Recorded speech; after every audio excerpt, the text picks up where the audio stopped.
Boa noite, Fifty. Não, tá fraco. Boa noite, Fifty. Quantos estão felizes nessa noite? Não tá aparecendo. Quantos estão felizes nessa noite? Gente, vocês estão preparados para o que Deus vai fazer nessa noite? Meu Deus do céu. Quantos estavam aqui semana passada? Palavra tremenda do pastor Caleb, né? Meu Deus. E Deus, ele tem sido bom com a gente, porque nessa noite Deus mandou um grande homem de Deus, com uma palavra que vai impactar seu coração. E sem mais demoras, eu quero convidar o pastor Walter para subir aqui com maior... Vamos, tá fraco. Vamos, mais forte, glória a Deus.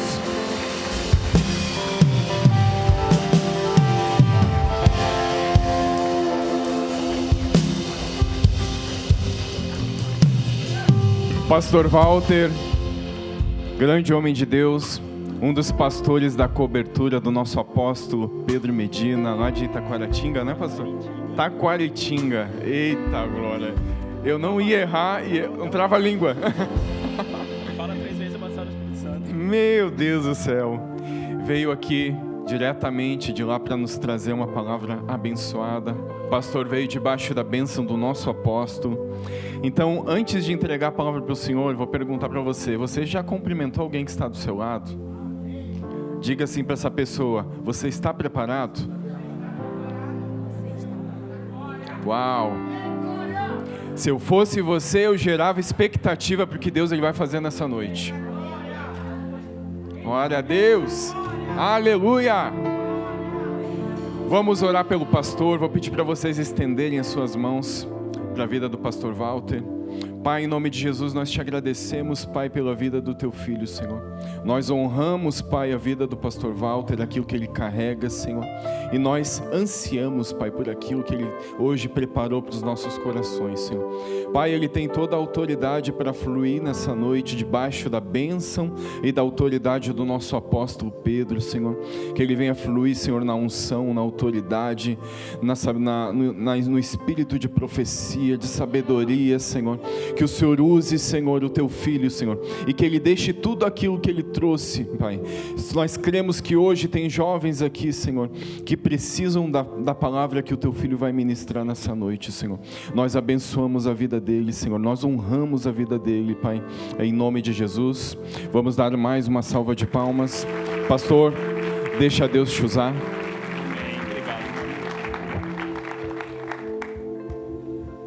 Glória a Deus. Vai tudo bem com você?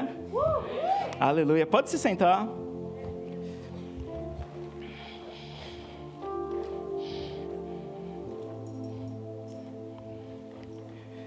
O Senhor colocou uma palavra no meu coração e eu quero compartilhar com vocês. Talvez seja a palavra da minha vida. Um texto que o Senhor ministrou comigo há anos atrás e eu carrego como uma revelação pessoal que Deus me deu. Uma revelação que, da mesma forma que o Senhor usou essa palavra para libertar a minha vida, eu creio que possa ajudar você também na sua caminhada ministerial. Se eu pudesse dar um nome para essa ministração, seria a unção que derruba gigantes. Porque na nossa vida, nós vamos enfrentar gigantes, e eu quero te preparar para isso. Porque antes de Davi, é claro que eu estou falando de Davi, antes dele se posicionar e lutar contra um gigante, coisas aconteceram antes disso.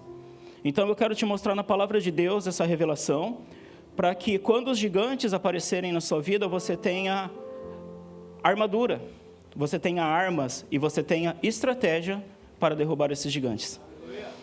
Porque eu não tenho dúvida que o nosso Deus é o maior de todos. É o Deus Todo-Poderoso. Só que muitas vezes, sabendo disso, e tendo esse Deus que é tão grande e tão poderoso na nossa vida, muitas vezes nós caímos, nós perdemos uma batalha. E por que isso acontece? A culpa é de Deus? Não. E eu quero te mostrar o que nós precisamos fazer para que possamos derrotar esses gigantes. Amém? Glória a Deus. Bom, já me apresentaram, eu sou o pastor Walter, da cidade de Taquaritinga, estou na cobertura do apóstolo Pedro, acredito que um pouco mais de 4 anos. A revelação do pastor Pedro salvou a minha vida, meu ministério, meu casamento. Hoje eu tenho uma filha e eu creio que vocês hoje estão bem servidos nessa igreja com esse grande homem de Deus. Então é uma grande responsabilidade eu estar no altar dele, com o microfone dele, ministrando para a igreja dele. Eu quero que vocês entendam o temor e o tremor que eu estou aqui em cima. Tá? Eu vou ministrar amanhã também, mas eu acredito que hoje vai ser um pouquinho para quebrar o gelo, porque eu me sinto muito à vontade ministrando para jovens. Eu liderei jovens por alguns anos na igreja. Eu tinha um projeto com jovens que todo último sábado do mês nós fazíamos adoração na praça, reunia 200, 300 pessoas. Então, eu sempre gostei muito de trabalhar com os jovens. Então, eu quero trazer essa palavra focada, sim, para você que é jovem. Tem jovem aqui? 1 Samuel 17, a partir do verso 32. Você ama a Bíblia? Eu vou forçar um pouquinho isso hoje, nós vamos ler muita Bíblia hoje. Eu falo que eu não sou um pregador, eu gosto de ensinar. O primeiro chamado que Deus colocou na minha vida foi de ensino. Então, eu vou só ler a Bíblia e deixa que a Bíblia se explique. 1 Samuel 17, 32. E Davi disse a Saul: não desfaleça o coração de ninguém por causa dele. Teu servo irá e pelejará contra este filisteu. Porém Saul disse a Davi: contra este filisteu não poderás ir para a peleja com ele, pois tu ainda és moço, e ele homem de guerra desde a sua mocidade. Nós vemos aqui então que quando Davi ele vai até Saul e ele diz que ele assumiria a posição e ele lutaria contra aquele gigante, Saul, ele não dá muita moral para ele. E é legal a gente falar sobre isso, porque muitas vezes não é dado moral para o jovem.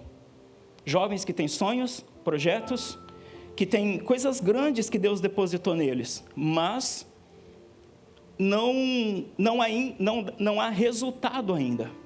E por isso, muitas vezes, há esse ponto de dúvida sobre a vida dos jovens. Mas eu creio, amado, que vocês são jovens fortes que o Senhor está levantando nessa geração. Homens e mulheres que vão mudar essa geração, esse ciclo que nós vemos acontecer com os jovens do mundo.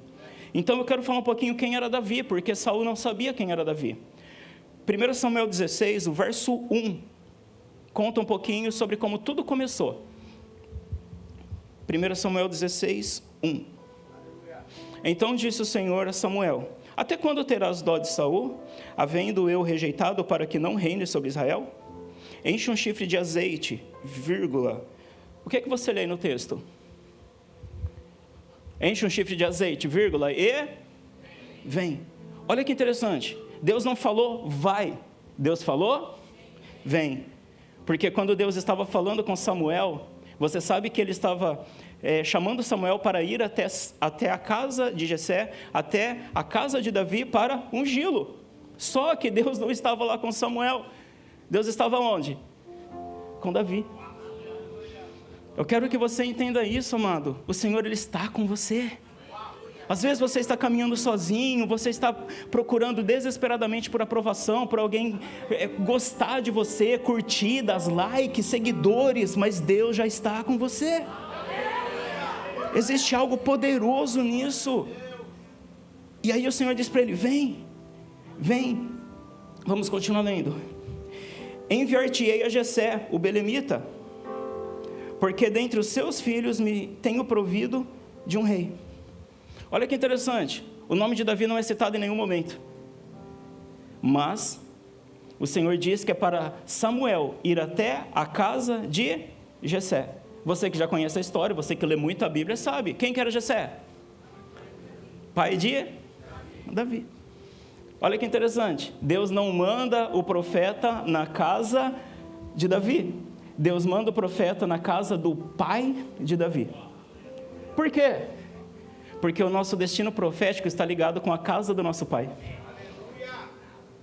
Amados, eu moro em Taquaritinga. Lá é a minha casa. Lá é o meu território. Só que a minha vida destravou na casa do meu pai. Foi quando eu deixei tudo, peguei um carro sem dinheiro e vim para Balneário Camboriú. Receber uma palavra profética, onde ativou meu destino profético. Então, o Senhor tem coisas grandes preparadas. Mas muitas pessoas, muitos jovens, eles deixam a casa do pai. E a hora que o profeta chega, a hora que a bênção chega, ele não está lá. Sabe por que muitas vezes patinamos na nossa vida? Porque deixamos a casa do pai. Amado, a Bíblia é enfática. O primeiro mandamento com promessa, qual que é? Honra teu pai e a tua mãe. Por quê? Porque o pai e a mãe foi a fonte da nossa vida. E se nós honramos a fonte da nossa vida, qual que é a promessa? O que nós vamos receber? Nossos dias serão prolongados. Receberemos longevidade. Viveremos bem. Por quê? Porque se você honra a fonte que te deu a vida, você recebe a vida da fonte. E amado, isso é incrível, porque não se aplica só ao nosso pai físico, ao nosso pai terreno, mas também se aplica ao nosso pai espiritual. Se você tem um pastor, você tem um pai espiritual e você o honra, você está honrando a fonte espiritual da sua vida, então o que é que você recebe? Vida espiritual, vida ministerial. Quantos jovens, quantas pessoas paradas ministerialmente porque não honram seus pais espirituais? Não estão debaixo da mesma visão, não se comprometeram com a causa. Então, eu sei que é clichê, né? E as pessoas odeiam que faça isso, mas eu quero fazer isso só para você memorizar. Fala para a pessoa do lado, fala assim para ela: o endereço do filho é a casa do pai. É lá que a bênção vai chegar. É lá que a unção vai chegar. Então nós vemos que foi lá a qual o Senhor enviou o profeta. Vamos voltar para 1 Samuel 17, o versículo 34. 1 Samuel 17, o texto base, versículo 34. Então disse Davi a Saul, olha só a resposta que Davi dá agora para o rei Saul: teu servo apacentava as ovelhas de seu pai. E quando vinha um leão e um urso, e tomava uma ovelha do rebanho, eu saía após ele, e o feria, e livrava da sua boca. E quando ele se levantava contra mim, lançava-lhe mão da barba, e o feria e o matava. O que é lançar a mão da barba? Davi pegava ele pelo pescoço e matava. Mas esse não é o foco. Eu quero que você entenda o que está acontecendo aqui. Davi, você conhece a história? Quando Samuel vai ungí-lo, ele não está na casa. O dia mais importante da casa de Jessé, quando Samuel vai até lá, e Samuel era sacerdote, Samuel era profeta e Samuel era juiz. Eram os três poderes que nós temos hoje: o poder judiciário, o poder judiciário, o poder legislativo e o poder executivo. É como se o presidente e toda a sua cúpula fosse na sua casa. Seria o dia mais importante. Eu não vou falar sobre política, né? Mas acredita-se que seria o dia mais importante daquela família e daquela casa. E onde estava Davi? Apacentando as ovelhas, lá na montanha. Olha que interessante isso. O dia mais importante daquela casa, não chamaram Davi. Muitos acreditam que Davi era um filho bastardo, um filho fora do casamento, e por isso ele era excluído da casa e dos outros filhos.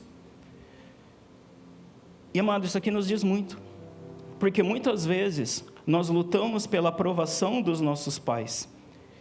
E por mais que eu disse que você precisa honrar seus pais, e precisa mesmo, eu quero que você entenda que se você teve frustrações com seu pai, com a sua mãe, a minha esposa, a pastora Jaqueline, não teve o pai dela presente, o pai dela abandonou muito cedo.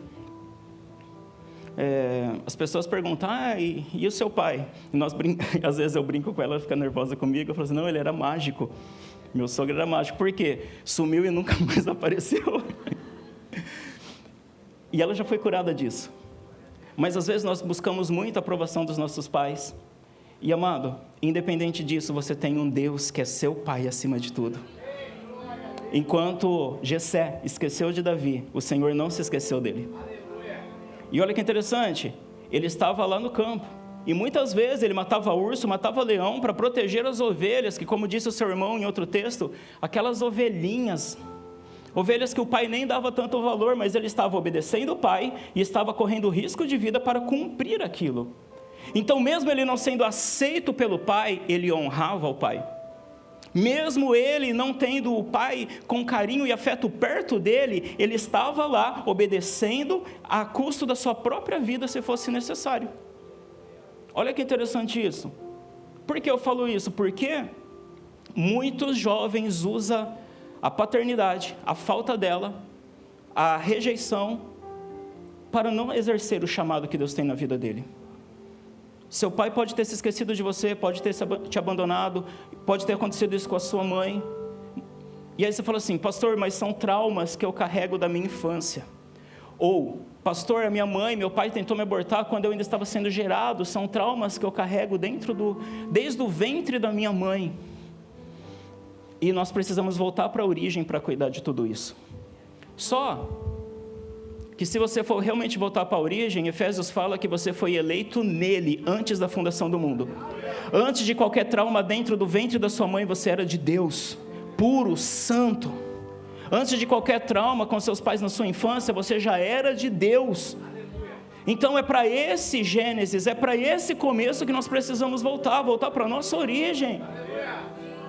Carregamos marcas sim, amado, mas antes de qualquer marca, nós éramos de Deus, estávamos em Deus, é para Deus que nós vamos voltar. Então não adianta você usar isso de desculpa, porque não cola mais. Chegou o momento de você ser curado, sarado, para você exercer o chamado que Deus tem na sua vida.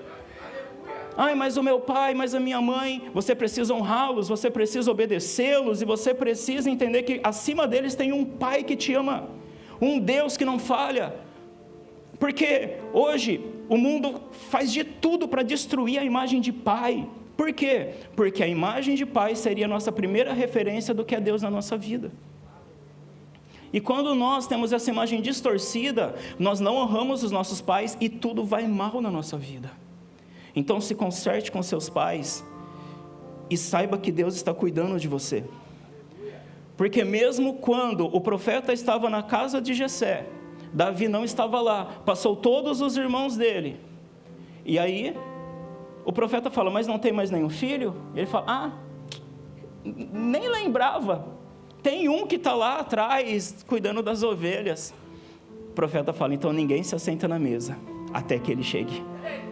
O seu lugar está guardado, querido. A Bíblia fala que Deus é Deus do órfão e da viúva. Sabe por quê? Porque aqueles que não foram cuidados, Deus pega para cuidar. Aqueles que foram rejeitados, é o que Deus chama e dá um propósito de vida. Então não é que a sua vida foi mais difícil que a dos outros, foi Deus te preparando desde cedo para coisas maiores. Davi era pequenininho, só que foi ele que derrubou um gigante. Então nós vemos a submissão ao pai, nós vemos ele obedecendo o pai mesmo nas dificuldades. Só que agora eu quero te trazer uma revelação sobre isso. Ele fala sobre 2 animais que ele matou. Você se lembra que animais eram? O leão e o urso. Então, antes dele enfrentar um gigante, ele precisou matar um urso, um leão, ou vários ursos e vários leões. A Bíblia não deixa claro. Vamos lá, vamos começar falando pelo leão. Quando se fala de leão, eu nasci em 86. Faz as contas aí, já entreguei minha idade. Mas eu peguei a geração que assistiu o primeiro filme do Rei Leão. Alguém pegou essa geração também? 3 pessoas. Meu Deus, estou velho. E amado, quando nós falamos de leão, qual que é a primeira coisa que vem na sua cabeça? Fala para mim, assim, jogo rápido. Leão, o que você pensa? O rei da selva. O leão, ele é o mais forte? Não. Ele é o mais rápido? Não. Ele é o maior? Não. Mas ele é o rei. Ele impõe presença. E os outros animais o respeitam. Talvez amanhã eu fale um pouquinho porque que o leão coloca essa presença. Que tem um texto que diz, rugiu o leão, quem não temerá? Falou o Senhor Deus, quem não profetizará? Mas depois eu vou falar um pouquinho sobre isso amanhã. Amanhã você vai vir? Amém. Glória a Deus, que bom. Pelo menos eu sei que esse grupo aqui vai estar aqui amanhã, não vou estar sozinho. O leão é o rei. Então, o que eu quero dizer para você, que antes de você derrotar gigantes que se levantam na sua vida, você já tem uma unção sobre a sua vida.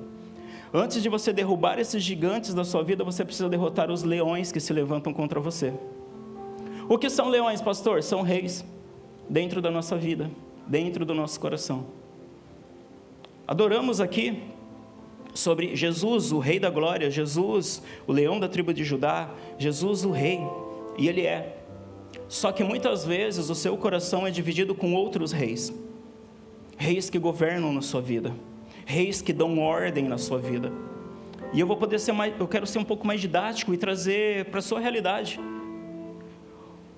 O que é um rei? Um rei é aquele que dá um decreto e as pessoas precisam obedecer. Se você carrega algum rei na sua vida, o que acontece? Existem decretos do diabo que você ainda continua cumprindo. Mandamentos do diabo que você ainda continua praticando. Jesus fala para você, se abstém disso. Mas existe um rei que diz, faz. E você vai e faz. A Bíblia condena algo que é pecado, mas existe um rei na sua vida que diz assim, não pode fazer, você vai e faz. E isso pode ser tantas coisas, e para cada um rei diferente. Para uns pode ser a bebida, para outros a droga, para outros a mentira, para outros a falta de honra, para outros a pornografia. São coisas que reinam na vida da pessoa. E aí não adianta você falar assim, vou derrotar gigantes, se você está perdendo a batalha para um rei dentro de você. Faz sentido isso? Então hoje eu estou aqui para fazer você pensar um pouco, se existe um rei dentro de você que ainda está te dominando, te governando, dando ordens para você. É aquela pessoa que sai do culto e fala assim, nunca mais eu vou beber. Só que a hora que passa em frente a um bar, o rei grita, entra lá. E a pessoa não resiste e entra.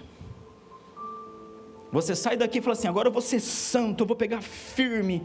Chega em casa, um rei fala assim, acessa aquilo de novo no seu celular. E aí a pessoa vai e cai. Então, nós precisamos derrotar esses reis que governam sobre a nossa vida. Sabe por quê? Porque senão, nós não veremos o Senhor. Colossenses 1, o versículo 13, diz assim, o qual nos tirou da potestade das trevas e nos transportou para o reino do seu Filho, do seu amor. Olha que lindo isso. A potestade, a autoridade das trevas nos oprimia, só que nós já fomos tirados desse lugar. Isaías 1, eu amo o texto Isaías 6, versículo 1, eu amo o texto de Isaías. E ele diz assim, no ano em que morreu quem? Lê mais alto, rei? Uzias, vírgula, o que aconteceu? Eu vi também o Senhor assentado sobre um alto e sublime. Tem níveis de Deus que você só vai ver quando um rei morrer. Isso aqui é incrível. Existem coisas na nossa vida que nós só vamos viver quando os reis dentro do nosso coração estiverem mortos. É necessário matar esses reis. E você vai ver na Bíblia inúmeras estratégias que Deus ele deu para destruir reis. Agora, vamos lá. Eu sempre gostei de filme de guerra, filme medieval, filme com esse teor. Como que nós derrotamos um rei? Você precisa ter um exército. Você precisa derrotar o exército inimigo, você precisa invadir a fortaleza, você precisa destruir os guerreiros mais poderosos, invadir o castelo, destruir a guarda real e assassinar o rei. Cara, cansa só de falar, sim ou não? É muita coisa, não é? Como que nós vamos vencer dessa maneira? Amado, tem uma estratégia, e por mais que você possa ler sobre a morte de vários reis na Bíblia, Juízes 3, versículo 16. É a primeira vez que eu falo sobre isso, sobre como matar esse rei. Essa é a revelação que o Senhor me deu essa semana, quando eu estava me preparando para vir para cá. Olha só, Ehud fez para si uma espada de 2 fios, do comprimento de um côvado, uma espada pequena. Côvado é o tamanho do antebraço. E cingiu-a por debaixo de suas vestes, a sua coxa direita.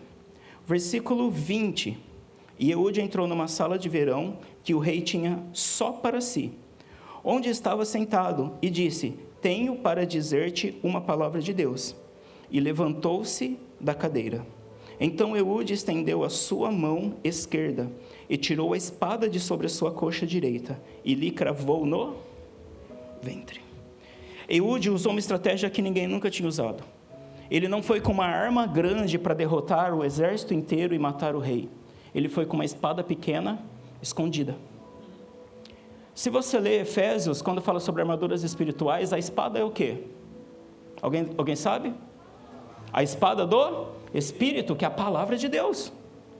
Então você vê que nessa batalha ele não usou uma espada muito grande, ele usou uma espada pequena. Sabe o que derrota reis na nossa vida? Palavras pequenas, mas precisas. Não adulterarás, não matarás, foge da fornicação. Porque muitas vezes nós esperamos uma grande revelação para enfrentar um grande problema.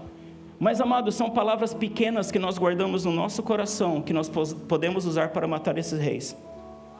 Você não precisa de uma revelação nova. A Bíblia já diz: foge da prostituição.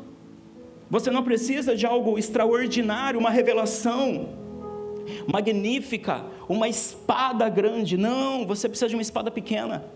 Textos pequenos que você grava e você coloca aquilo como código de conduta para você.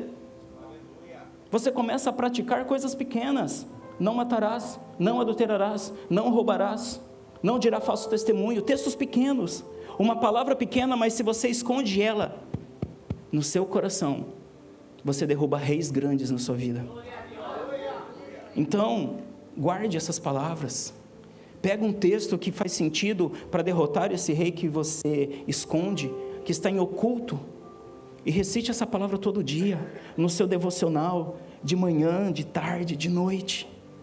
É o que o salmista disse: eu medito na tua palavra de dia e de noite. E quando você faz isso, você se torna uma árvore frondosa, você dá frutos, você gera cura, principalmente em você. Deu para entender o que é o rei? Sim ou não? Deu para ter uma estratégia para matar esse rei? Sim ou não? Ótimo. Então vamos para o segundo animal. Que animal que é? O urso. Minha esposa fala que eu sou nerd. Eu acho que eu sou. Porque eu cheguei no hotel, fui descansar e eu fiquei assistindo Discovery Channel. E eu gosto de ver o habitat, as coisas da natureza. Não gostaria de estar lá, né? Tem mosquito e cobra. Então, eu prefiro o hotel. Mas quando se fala de urso, alguma coisa vem na sua memória? Uma característica específica que só o urso tem? O que é? Hibernação. Olha, outro nerd igual eu. Você não se ofendeu não, né? Não é ofensivo, né? Não. Agora é da hora ser nerd. Mas na minha época de escola... Agora é geek, um monte de nome diferente, mó da hora. Mas na minha época não era bem assim, não. O urso hiberna. E o que é hibernar? Apaga, né? Tem gente que hiberna, né? Mas é o quê? O urso, quando é uma estação favorável, ele come, fica bem gordão, tipo crente na ceia. E aí ele vai para uma caverna, um lugar protegido, e hiberna. Porque no momento do frio, ele não precisa sair para comer, ele está lá dormindo. E todo aquele alimento que ele comeu se tornou em gordura e o corpo dele vai processando aquilo, então ele pode ficar semanas dormindo que ele não morre. E aí quando a estação muda, o que acontece com o urso?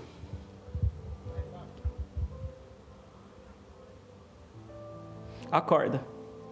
O que são os ursos na nossa vida? Pecados escondidos que nós achamos que estão mortos. Mas quando muda a estação, eles acordam.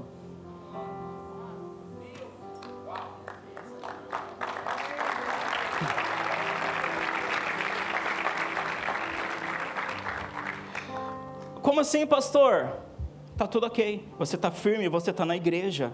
Só que em fevereiro, finalzinho de fevereiro, março, tem o quê? Aí o urso...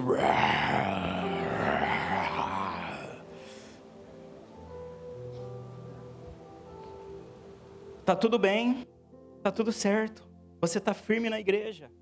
Só que aí a estação muda, o namorado te larga.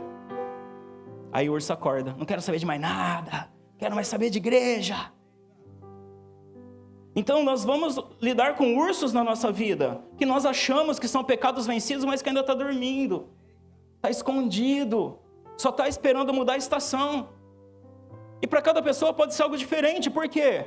Tem pessoas que quando está na luta, está na prova, está firme, está fiel, está na igreja, só que a estação muda e ela começa a prosperar, começa a ficar bem de vida, e aí ela, culto de domingo? Não, vou para o shopping. Não, culto de jovem sábado? Não, vou sair com o pessoal, com a galera. Então a estação muda, o urso acorda. E tem gente que é o contrário. Tem gente quando está tudo bem, está na igreja, está servindo, está ajudando, mas quando as coisas pioram, a pessoa sai, achando que o diabo é um pai melhor para ela. Então nós temos que entender que precisamos olhar para a nossa vida e perceber se nós somos constantes quando a estação muda. Se nós vamos permanecer fiéis, mesmo mediante as circunstâncias que acontecem. Então, é muito importante você analisar se existem ursos que estão dormindo. Se existe, porque às vezes você está lá, dia 25, 26, 27, não, esse mês eu vou ser fiel a Deus, esse mês eu vou dar o dízimo dobrado, não, vou ser fiel nas primícias, dia 5 cai o pagamento. Mas eu tenho tanta coisa para fazer, tanto de... Não, é muita coisa, eu preciso pagar as contas, eu preciso... Porque assim, muitas vezes somos fiéis, quando nós temos pouco. Mas quando Deus começa a colocar no muito, nós começamos a negociar com Deus. E aí aquela linda e bela frase do diabo, Deus conhece o meu... Conhece, só que Ele te recompensa pelas suas obras. Tem uma história que eu gosto muito. Eu ia guardar ela para amanhã, mas Deus mandou contar hoje. Se eu contar amanhã, vocês riem de novo, beleza? A mãe deu 2 moedas para uma criança. E falou assim, esse dinheiro aqui é de Jesus. Você vai levar de oferta na igreja. E esse dinheiro aqui é para você comprar um doce. Sabe como criança é? Segurou as 2 moedas bem forte na mãozinha e saiu correndo para comprar o doce. E naquela ansiedade, ela correndo, tropeçou, caiu, a mãozinha abriu, as moedas caíram no chão, rolaram, e uma delas caiu no bueiro. Aí a criança olhou para essa situação e falou assim, a moeda de Jesus caiu no bueiro.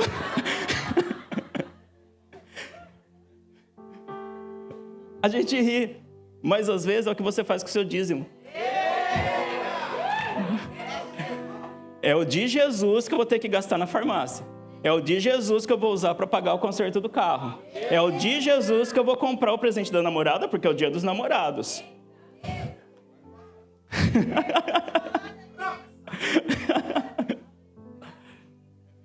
E muitas vezes o dinheiro é um urso que está dormindo dentro da gente.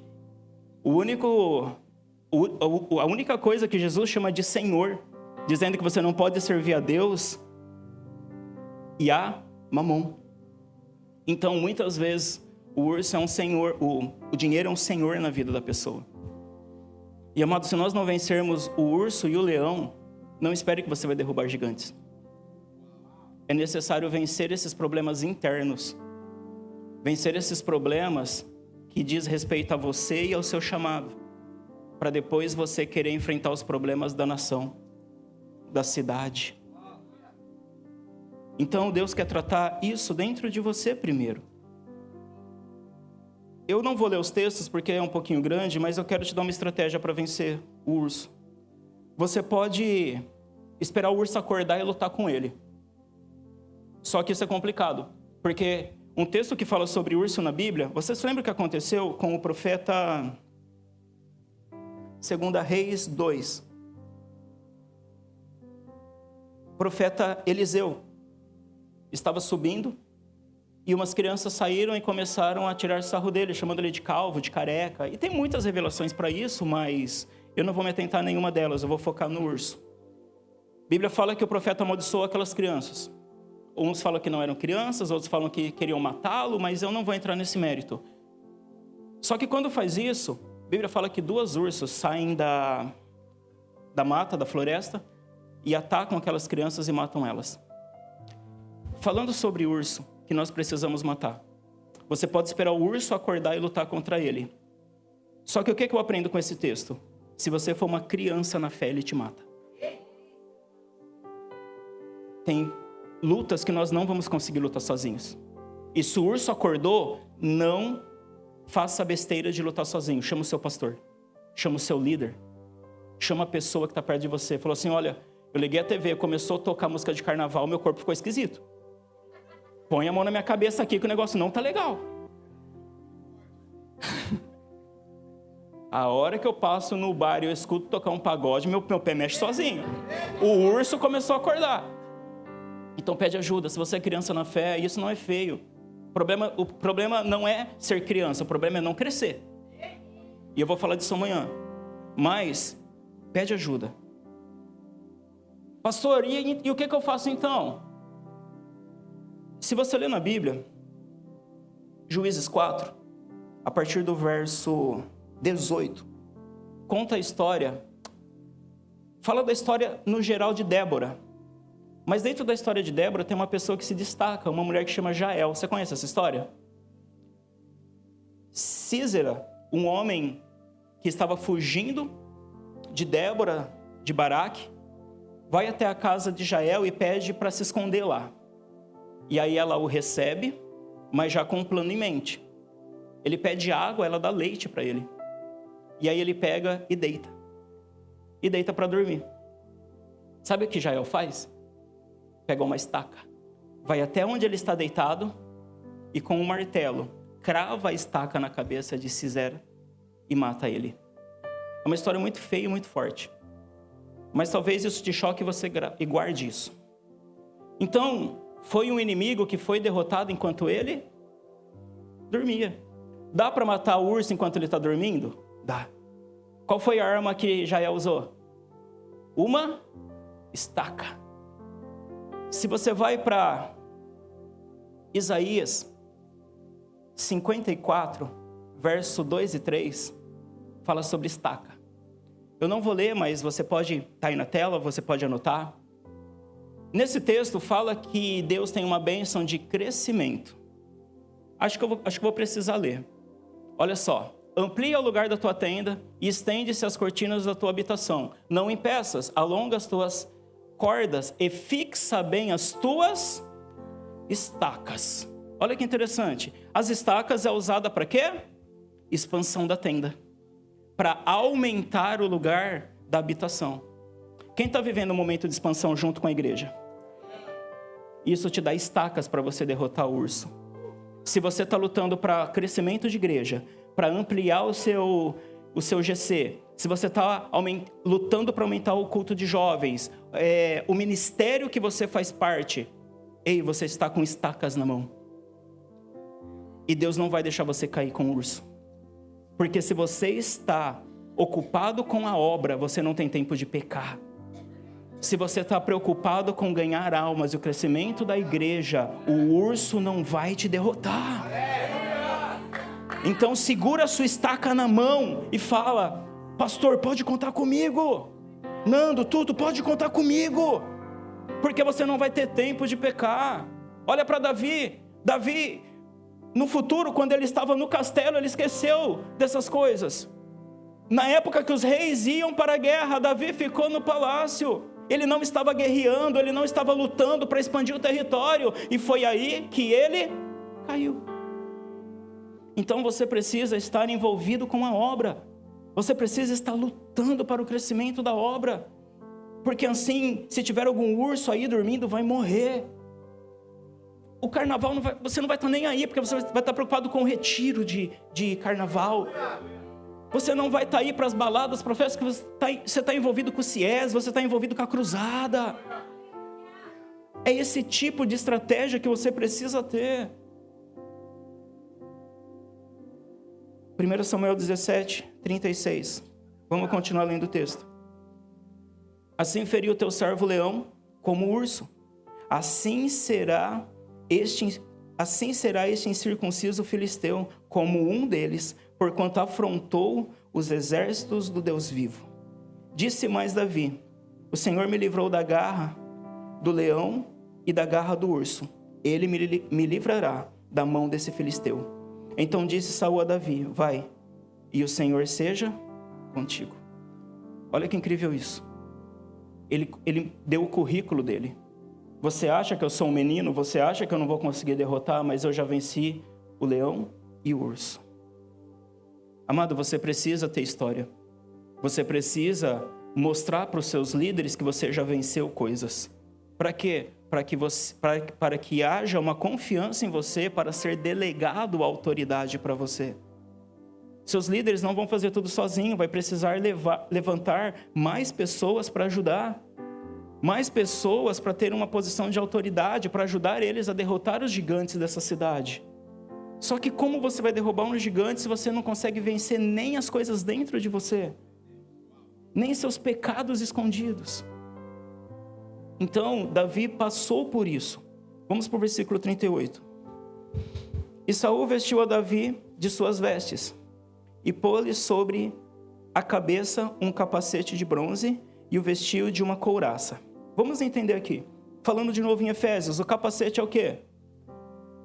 Capacete da salvação. Saul pegou o capacete dele e colocou em Davi.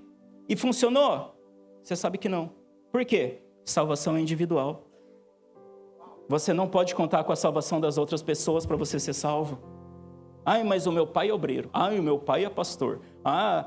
Mas a minha tia está orando por mim. Se você não orar, se você não jejuar, se você não ler a Bíblia, não espere que o que os outros estão fazendo vai refletir na sua vida. Funciona quando você é criança na fé. Só que eu estou pregando para um grupo de jovens maduros, sim ou não? Então não conte com a salvação dos outros, salvação é individual. Deus não tem neto. O seu pai, a sua mãe pode ser filho de Deus, mas se você não é filho de Deus, você não vai entrar no céu. Então é necessário, nós temos sim pessoas que oram por nós e está ótimo, mas isso não isenta você de fazer o seu. Então salvação é individual. Não pense que com o capacete de outra pessoa você vai poder ir para essa batalha. Depois, a couraça. Ele pegou a couraça e colocou sobre ele. Efésios também. Couraça do quê? Justiça. Sabe o que é você colocar a couraça de outra pessoa? É quando a pessoa quer te justificar. Você está passando por uma luta, um problema, uma dificuldade. E você sabe que é a mão de Deus e que você precisa vencer sozinho. Aconteceu uma vez com Jesus, quando ele disse para os discípulos: olha, importa que eu morra, que eu vá para a cruz, que eu pereça. Aí Pedro chamou Jesus de canto e falou assim: mestre, não, você é fera demais. Você é o Filho de Deus. Tem misericórdia de ti. Sabe o que Jesus disse para ele? Satanás.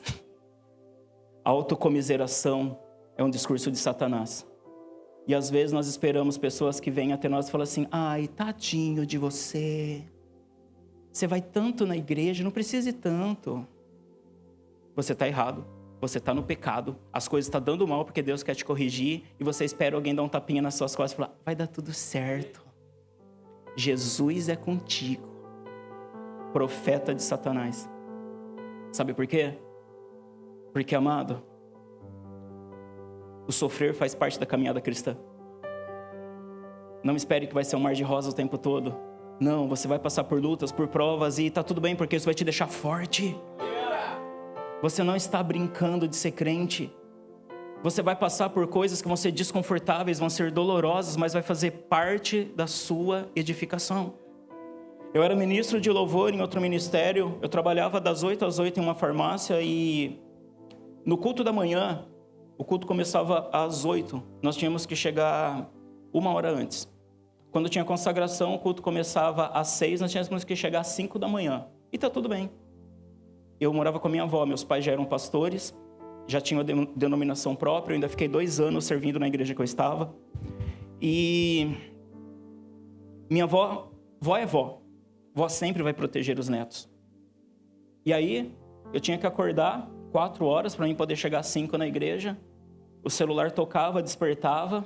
Minha avó ouvia, ia lá no quarto, com todo o amor do mundo. Filho, não vai na igreja hoje não. Você trabalhou tanto. Você está tão cansado. Eu não chamava minha avó de diabo. Eu amava ela. Mas eu sabia que era o diabo me tentando para não cumprir o meu chamado. Então, amado, eu quero que você se livre da comiseração e pare de procurar isso nas outras pessoas. Um homem de Deus, uma mulher de Deus vai olhar para você e vai falar, olha, você precisa mudar isso. Você precisa corrigir isso. Geralmente o nosso pastor faz isso. O pastor de Jesus era o João Batista, sim ou não? E a hora que ele viu Jesus apontando, falou, esse é o Cordeiro de Deus que tira o pecado do mundo. Parece não ter sentido, mas o que se fazia com o cordeiro? Alguém sabe? Matava, sacrificava. A hora que João bateu os olhos em Jesus, falou, você vai morrer, cara. É isso que seu pastor, é isso que seu líder faz. Você pode achar que está bombando. Eles vão chegar para você e falar assim, cara, você ainda precisa melhorar nisso. Ai, não vê as coisas boas que eu faço, só vê as coisas ruins. É você querendo vestir uma couraça de justiça. Quando a Bíblia fala que a sua justiça é como trapo de imundícia perto dele. Então, não vista essa couraça. Você precisa lutar as batalhas que você precisa lutar. E não tem como se ausentar disso. Ah, pastor, mas aí a pessoa veio e tirou esse fardo de mim. Problema seu, porque daqui a pouco você vai ter que pegar de novo. E vai ser mais pesado agora. Porque você vai lidar com coisas daquela época e coisas da época passada que você não resolveu ainda. Então tira essa couraça. Para de procurar a aprovação das pessoas. Para de querer se justificar para as pessoas. Jesus não agradou todo mundo. Você precisa entender que o que você precisa fazer é agradar a Deus. O resto não importa. As pessoas um dia vão te amar, outro dia vão te odiar e está tudo bem. Porque faz parte do propósito, faz parte do que Deus ele tem para fazer. Versículo 39. E Davi cingiu a espada sobre as suas vestes e começou a andar, porém nunca o havia experimentado. Então disse Davi a Saul, não posso andar com isso, pois nunca experimentei. E Davi tirou aquilo de si. Complementando, nós já vimos que a espada é a espada do Espírito. Davi não foi para a batalha com a espada de Saul. Seu pastor pode saber muito da Bíblia, mas se você não ler a Bíblia, você vai se enrolar. Porque o que vence o diabo é a palavra. Você vê que quando Jesus foi tentado pelo diabo, ele só usou a palavra. Então não adianta a hora que o diabo se levantar e falar assim, em nome do apóstolo Pedro Medina eu te repreendo. Porque ele sabe a palavra da autoridade da exousia e você não pode com ele. Uma vez fizeram isso. Havia uns exorcistas, filhos de sacerdote, que estavam tentando expulsar um demônio, porque viram Paulo fazer e foram fazer igual. Chegaram para o demônio e falaram assim, eu expulso vocês no nome de Jesus que Paulo prega. O diabo olhou e falou, rapaz, eu conheço Jesus. Pisou na nossa cabeça, está sentado no trono, e nós não podemos com ele. Eu conheço Paulo, porque Paulo está em Cristo nas regiões celestiais. Mas quem é vocês? Então é você que tem que conhecer a palavra. Não adianta o seu pastor conhecer. Tem hora que é você que vai ter que lutar contra o diabo com a espada do Espírito. E não é com a espada de outra pessoa, é com a sua. É você ler a Bíblia todo dia, é você querer aprender, é você fazer exousia, é você ter revelação, é você estar num culto como esse, pegando palavras e chaves que está sendo liberado e anotar. Eu tenho anotações de 10, 15 anos atrás, de cultos como esse que eu sentava e anotava. Por quê? Porque isso aumenta a minha força bélica. Isso aumenta o tamanho da espada que eu vou usar. Eu quero que você entenda isso. É fundamental você conhecer a palavra.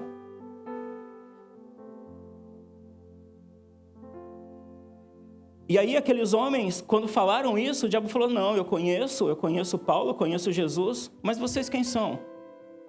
Não conheço vocês não. Sabe por quê?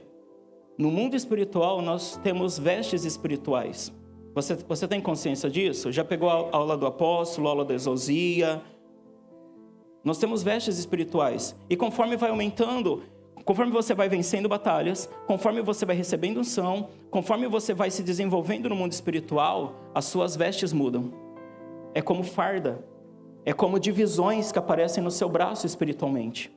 Até que cheguemos à estatura do Filho de Deus. Homens perfeitos. Então, quanto mais você lê a Bíblia, mais você aprende, mais você vence batalhas, mais a sua roupa, a divisão da sua roupa, as suas vestes espirituais aumenta. E olha que interessante. Nós vemos que no Pai Nosso diz que seja feito aqui na terra, como é no céu. Jesus era conhecido. Jesus tinha vestes espirituais. Paulo era conhecido. Paulo tinha vestes espirituais. Aqueles homens que tentaram expulsar, tinham vestes espirituais? Sim ou não? Não. O que o diabo fez com eles? Vamos ver quem é bom de Bíblia aqui. Tirou as vestes físicas. Foi feito na terra, como é no... Aqueles homens não tinham roupas espirituais. E o diabo arrancou a roupa deles. Bateram neles, porque eles não tinham armas para se defender espiritualmente. Então, é necessário que você tenha um relacionamento individual, particular, com a palavra de Deus. Versículo 40. E tomou seu cajado na mão, e escolheu para si 5 seixos do ribeiro, e pô-lo no alforje do pastor, que trazia a saber no surrão, e lançou mão da sua funda, e foi aproximando-se do filisteu. Muita coisa aqui. Cajado fala de autoridade. Então Davi, ele era um menino, mas já tinha autoridade. A autoridade é dada por Deus. A autoridade está ligada diretamente com o autor. Autoridade, autor. Deus é o autor de todas as coisas. A única maneira de você ter autoridade é andar debaixo da vontade do autor. Porque assim você recebe essa autoridade. E como ele foi enfrentar o gigante? Não foi com espada, foi com autoridade. Autoridade espiritual. E aí ele passa por um riacho e pega quantas pedrinhas? 5. Vamos lá, você é exousiano. O 5 fala do quê? 5 ministérios. O que derruba gigante?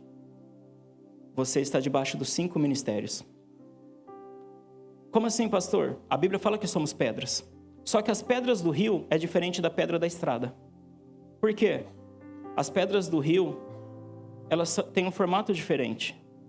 Por causa do atrito que a água faz e bate uma pedra na outra, as pedras do riacho ficam como?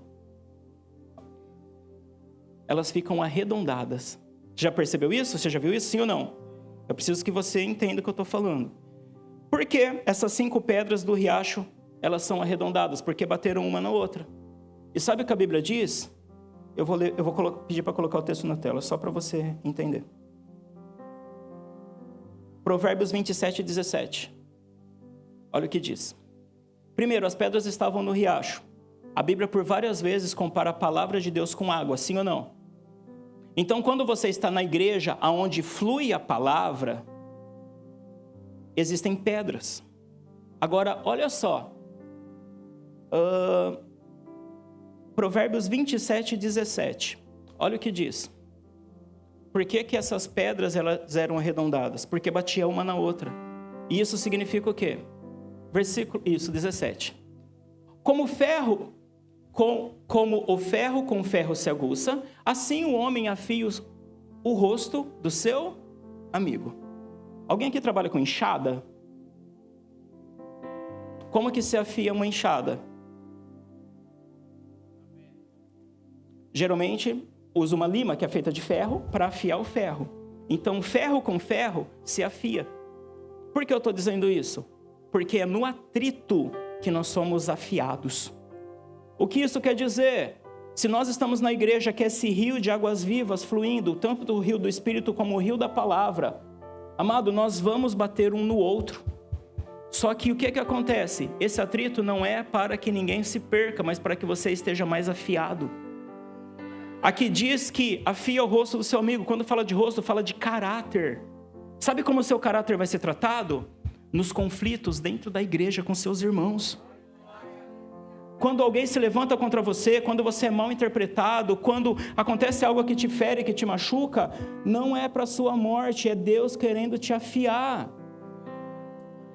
Pastor, mas por que usar um irmão da igreja? Ele pode usar quem ele quer. Ele pode usar um morador de rua, pode usar o seu patrão, pode usar alguém no mercado, pode usar alguém no trânsito. O que importa é que tenha atrito, que tenha pancada. Aí você pode muito bem não querer passar por esse processo. Só que os 5 ministérios, as 5 pedras, eram pedras de riacho.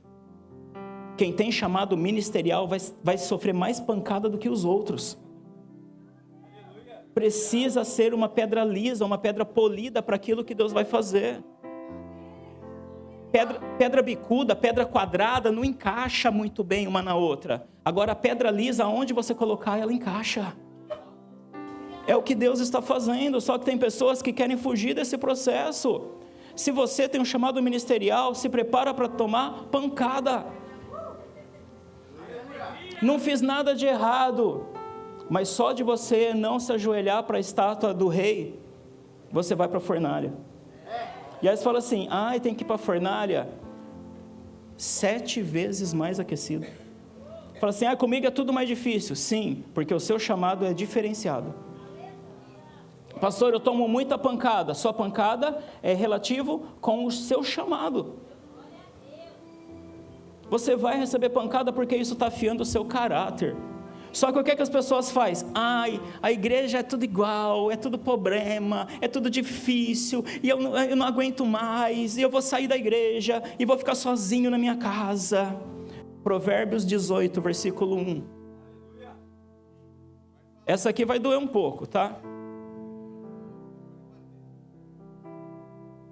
Olha lá.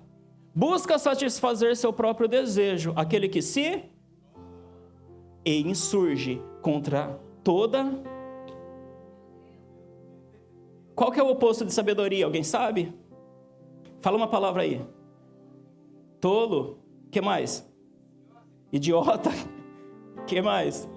Ignorante. Que mais? Burro. Estúpido. Pode parar agora, tá ficando pesado. Então quem quer ficar sozinho é o quê? Eu não vou falar, deixa que vocês falem. O que eu falo sai na gravação, o que vocês falam às vezes não sai. Então quando a pessoa fala assim, vou ficar em casa porque na igreja tem muito problema. O que você fala para ela? Mentir, não. Pelo amor de Deus, o apóstolo nunca mais deixa eu pisar aqui. Eu só fiz o que o pastor Walter pediu, apóstolo. Guarda para você, tá bom? Pode ser? Quando a pessoa fala assim, eu não vou mais na igreja, você fala assim...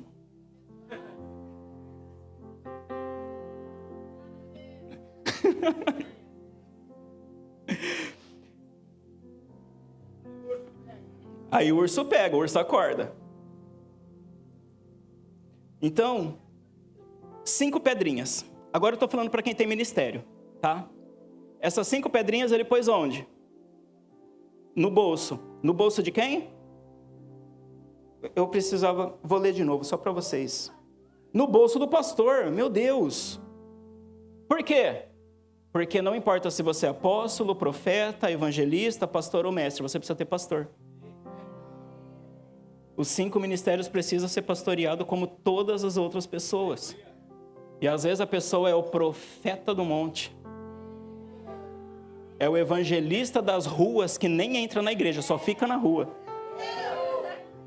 É o mestre que quer chegar e ensinar e não quer se submeter. É o pastor que não tem pastor e quer ser pastor. Olha que hipocrisia. Está dando para entender isso? 5 ministérios têm que ser pastoreados, não adianta.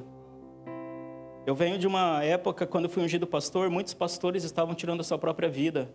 Sabe o que é isso? Falta de pastor.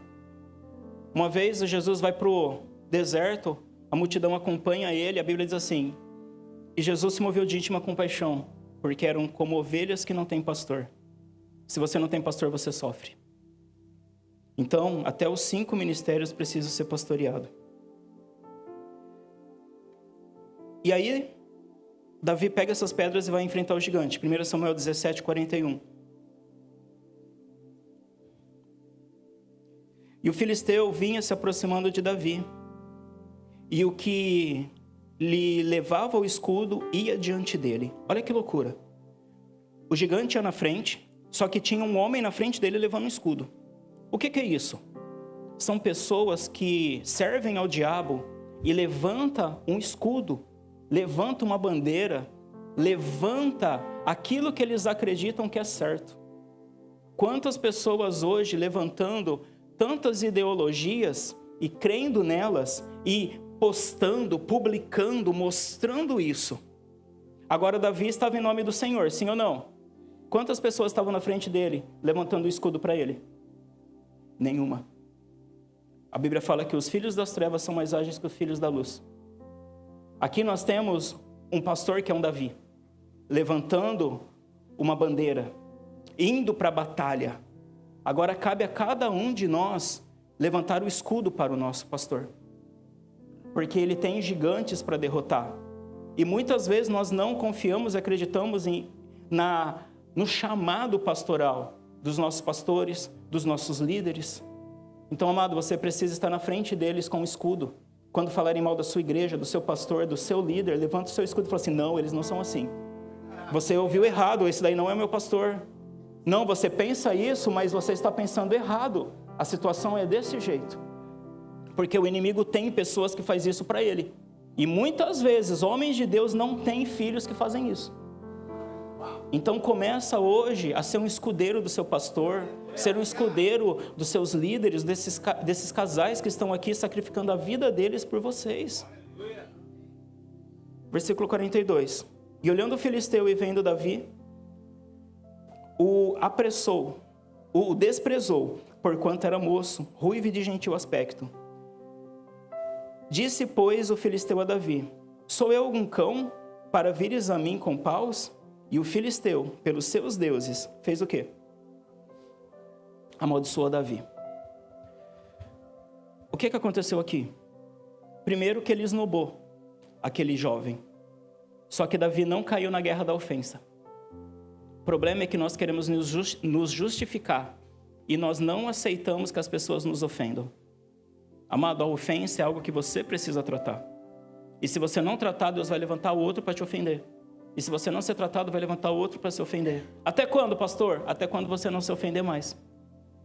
Porque a ofensa é a isca de Satanás, você sabe disso. E aí, o gigante amaldiçoa Davi. Só que foi aqui que o gigante foi derrotado. Porque Davi, assim como todo o povo de Israel, é filho de Abraão. E existe uma promessa sobre os filhos de Abraão. Eu abençoarei os que te abençoarem. E amaldiçoarei os que te... Não se preocupa com quem te amaldiçoa, não. Ele está cavando a própria cova. E muitas vezes você vai ter que orar por aquela pessoa para Deus tirar a mão. Então você não tem que entrar na guerra, na batalha, na briga com ninguém. Que a pessoa, não, eu vou me justificar aqui, ó. Postou aqui, eu vou falar. Não, eu preciso aqui, eu estou na minha razão.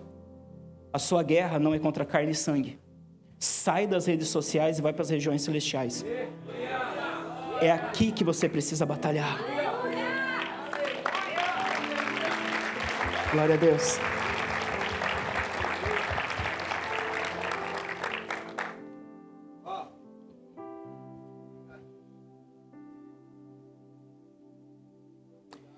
E como que termina essa batalha? Os textos estão aqui, mas eu vou adiantar para você. Davi luta com as 5 pedrinhas, só que apenas uma pedra ele usa para derrotar o gigante. Você conhece a revelação, sabe que o gigante tinha 4 irmãos, beleza. Mas não é isso que eu quero falar. Primeiro, a unção ministerial, os 5 ministérios, Um só é capaz de derrotar um gigante, mas você não sabe qual é. Por isso que você precisa estar numa igreja que tem os 5 ministérios.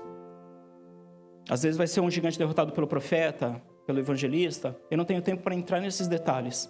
Mas a igreja precisa ser uma igreja apostólica e profética. Uma igreja que tenha pastores, mestres e evangelistas. E ele lutou com a funda que ele estava acostumado. Então a batalha que você vai vencer, Deus vai dar estratégia para você vencer com as suas armas. Os 5 pães e 2 peixinhos fez que alimentasse uma multidão, mas não foi do nada, foi com aquilo que eles tinham na mão. A farinha e o azeite da viúva, Deus multiplicou, mas multiplicou aquilo que já tinha na mão. Então Deus já colocou coisas na sua mão para você derrotar gigantes. Você só precisa usar aquilo que Deus te deu. Usar aquilo da onde você foi liberto e curado. E o mais interessante é que quando o gigante afrontava o povo de Israel, todo o povo recuava, porque tinha medo. Amado, o povo pessimista é assim. Olha o tamanho desse gigante, não tem como ir contra ele. Agora, um filho de Deus, que já derrotou ursos e leões, posicionado, ungido, olha para o gigante e fala: olha o tamanho dessa testa. Eu não vou errar de jeito nenhum. Então, é isso que você precisa viver. É deixar de ser uma pessoa pessimista. Ai, mas Balneário é difícil. Ai, mas o meu GC não cresce. Ai, mas... Não, pelo contrário. Se as pessoas não estão indo em nenhuma outra igreja, todas elas podem vir para a sua igreja. Se as pessoas, tem muitas pessoas que não amam a Deus, é a oportunidade de você chamar para o seu GC. Se tem muitos jovens perdidos, todos eles podem estar aqui no próximo culto. Então é você olhar para o gigante de uma forma diferente. Com uma testa dessa eu não erro. É isso que você precisa pensar. O apóstolo conta inúmeras vezes sobre a dificuldade que os pastores encontravam em Balneário. E hoje vocês têm a melhor e maior igreja nessa cidade. Então, nós vemos que Davi derruba o gigante com uma pedra. Só que aí ele corre até o gigante e, para matar o gigante, ele tira a espada do próprio gigante. A espada é a palavra. Os seus inimigos vão morrer pelas palavras que eles estão dizendo. Entenda isso. Você não precisa amaldiçoar, não precisa brigar. Não, eles vão cair na própria palavra. E para encerrar... Eu tenho 13 segundos, 12, 11, 10...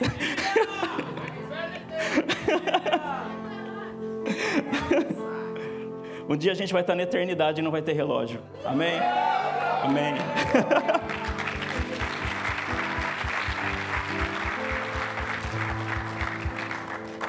Eu vou encerrar com o versículo 54. E Davi trouxe a cabeça do filisteu e a trouxe a Jerusalém. Porém, pôs as armas dele na sua tenda. Olha que interessante. Ele levou a cabeça do gigante e expôs para todo Israel ver a queda do inimigo. Só que a espada, a arma que o inimigo usava, ele guardou na sua tenda. Sabe o que é isso? Você vai receber autoridade sobre aquilo que você derrotar. E Deus vai te dar armas para você agora usar essa arma contra aquilo que você uma vez lutou contra.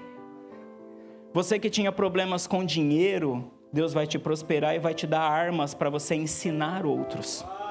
Você que tinha problema com a sua sexualidade, Deus vai te curar, transformar e você vai libertar outros. Você que era preso em pornografia e tantas outras coisas sexuais, você vai ser usado para libertar pessoas disso. Então existem muitas espadas hoje na mão do inimigo e Deus quer dar para os filhos. Agora você só precisa se posicionar. Você só precisa aceitar esse chamado e lutar contra o gigante.